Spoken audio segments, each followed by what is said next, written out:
And I would ask unanimous consent to speak as if in morning business. Without objection. Madam President, I'm here this afternoon to pay tribute to an exceptional woman in my hometown. She is retiring from a career of aiding victims of domestic violence across northwest Kansas.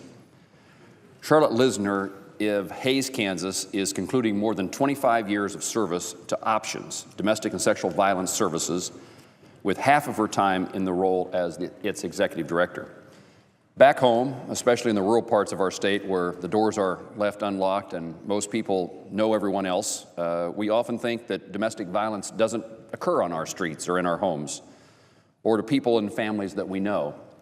Unfortunately, that is not the reality, and evidence clearly indicates that that's not the case.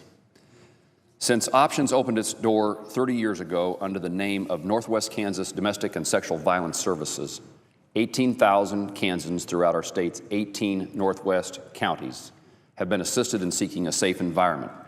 There are locations in Hays and Colby, and in addition to providing direct assistance, Options has been instrumental in raising awareness of domestic and sexual violence in our corner of the state.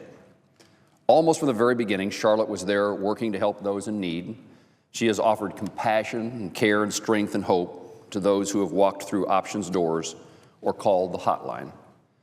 Her co-workers use the words to describe her such as passion and spunkiness and one of the nicest people.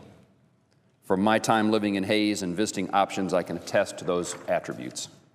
These characteristics are what made Charlotte so effective, so very effective in her job. Those who come to Options are bruised physically and emotionally, and they find among the staff at Options understanding and expertise. Effective leadership has made this an effective organization. Last year, our state's Attorney General presented Options with the Outstanding Victim Service Organization for 2013, an award at its 16th Annual Crime Victims' Rights Conference.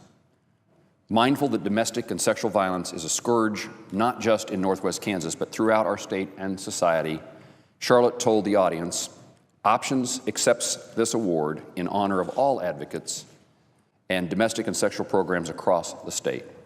Advocates go to work each day to find safety for victims.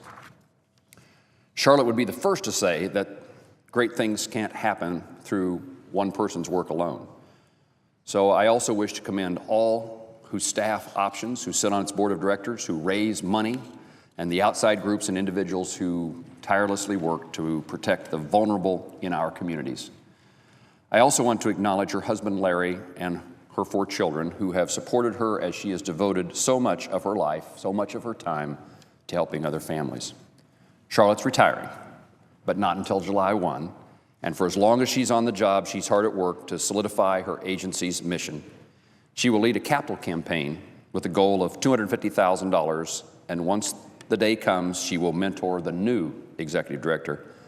Not only that, but she plans to still work once a month at the shelter house as an advocate, which is how she started her career.